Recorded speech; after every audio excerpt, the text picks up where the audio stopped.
Hello subscribers. Hi. And welcome to our video. I'm joined here today by George, one of our roasters and Ethiopian expert today. Wouldn't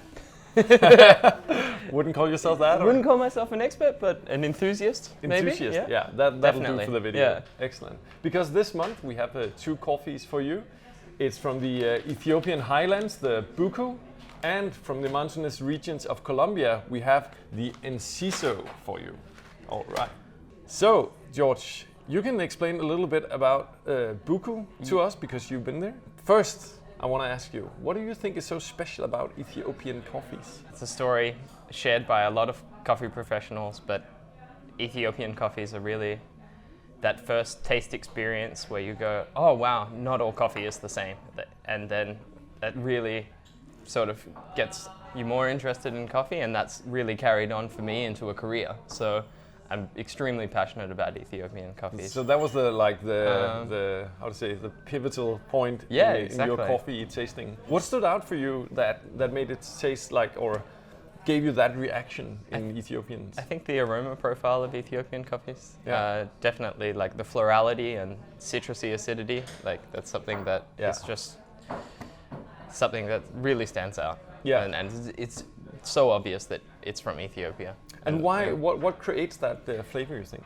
I think it's just natural heirloom varieties, and something to do with the fact that, I mean, the Arabica coffee plant is from Ethiopia and where it grows wild, and just these conditions really help making delicious coffee. Yeah, it's pretty amazing to think about that all the Arabica coffee growing around the world is plantations, is planted by humans.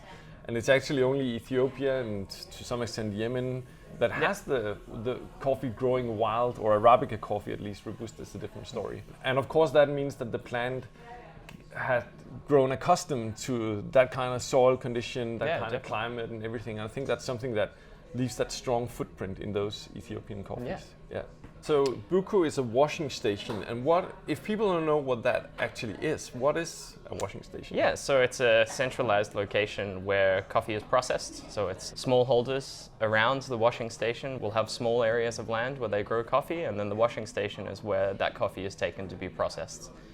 And the Buku washing station is owned by a company called Matad that we work with, and they work together with the local farmers in the area. It's not like Kenya where it's a cooperative and basically the farmers own the cooperative. Here it's a private washing station. Yeah. So what does the Matad do differently?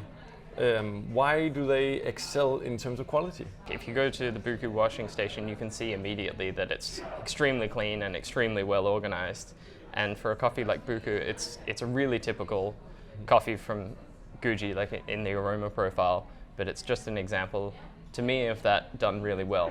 And so it's kind of funny, like quite often people ask like, so what do they do that's like magical at this place? And it's like, well, nothing really. There's not like a secret sauce to it or anything. It's just the fact that they are really good the whole way around. So this is a washed coffee, and in Buku, in the valley by the washing station, there's actually a river that runs through it. So the water for the washing process comes from that river.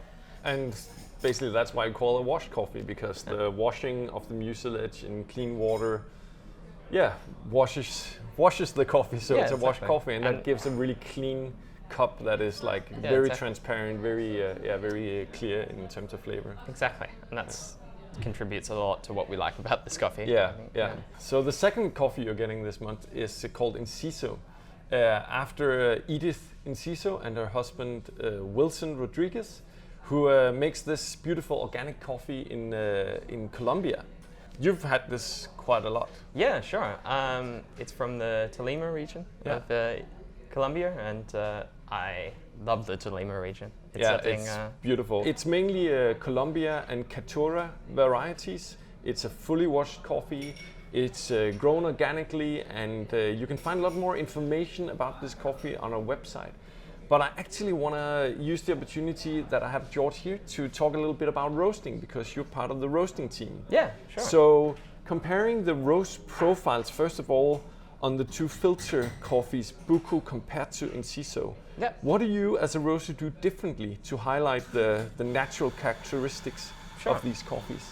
I think it's always a pleasure to roast Ethiopian coffees.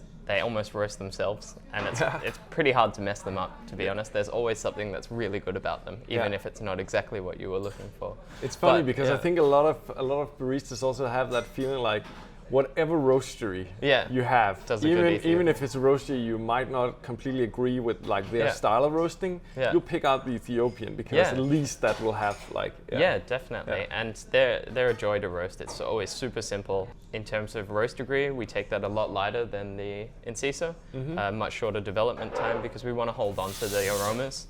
And we want to keep like a light body and keep some acidity in there. We thought it'd be fun to show you how we actually evaluate every single roast that we do. And this is basically the cupping procedure that you as roasters are doing every day. Yeah, both for quality control, but also kind of your development. I guess this is how you make roast profiles. Basically, it's not happening just on the roaster or the computer. It's happening based on the taste. Yeah, exactly. So that's obviously the most important thing, and that's what it comes down to in the cup profile. And also, I think this is a great way to make instant coffee at home. This is the most simple way of brewing coffee, and I mean, I'll do this if I'm on a trip. Just bring some ground coffee and pour water. Got 14 grams of coffee here, which I'll be adding 220 grams of water to. This is about a 15:1 ratio. And personally, I like to drink my coffee a little bit lighter, but when we're cupping, we want to get the full picture of what's going on. So after 4 minutes, we're ready to break the crust and evaluate the aroma at the same time.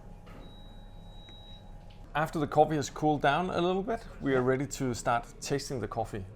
So how does that work? Taking a small spoonful and rather impolitely getting some air in and making a bit of a slurping sound.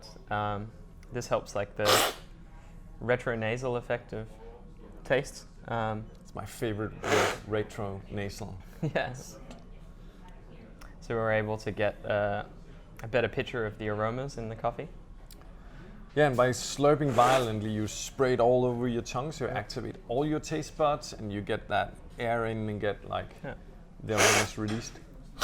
And so this is what you do every day with every single batch that you roast? So we cup every single batch that we roast, which at times can be tiresome, but it's definitely worth it, I think. It's a really good way of being able to develop a coffee in terms of roast profiling, and also being able to check up on how that coffee is developing in terms of age over as a time, product. Throughout the year. Yeah, so we can make small adjustments. But also if you are roasting, let's say 10 batches of the same coffee and they're basically the same roast profile, you might still see small nuances that change either over time or even between batches that are so small that you wouldn't notice it just drinking. But when you have them side by side, you can pick out that tiny percentage of a flavor difference that you can then sometimes take back and say, well, that was slightly better.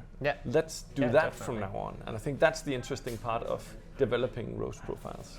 So when we evaluate coffees, we look at 6 different things whenever we are cupping. What are those 6 things? Yeah, so we've got aroma, acidity, sweetness, mouthfeel, bitterness, and clean cup. Those 6 things are the same things that the baristas will evaluate on, except for the clean cup, because clean cup is sort of a technical term that is very much used when you're sourcing coffees, that you want them to be clean. But let's get to these 2 coffees. What do you experience of flavor difference, and how would you describe the difference between these 2? Definitely the Buku is a much more delicate cup. It has a much more fine acidity. The Inciso, to me, has a much more pronounced heavy sweetness, but also has a much brighter acidity. And for me, what also stands out is the body on the Inciso is remarkably higher, so the mouthfeel is more like full and heavy, and where the mouthfeel on the Buku is very light and sort of like, very delicate. And and of course the acidity also is quite different between the 2. For me, the Buku has a more like citric acidity definitely quality to it. And the Colombian's more, to me, like a malic acidity. Yes, And then the aromas is where I think for me it gets super interesting, especially on the Buku, because comparing the 2 coffees like this is fantastic to really showcase what an Ethiopian washed Southern Ethiopian Gucci can actually do in terms of florality. This is like heaps of flowers and jasmine all over the place. Yeah.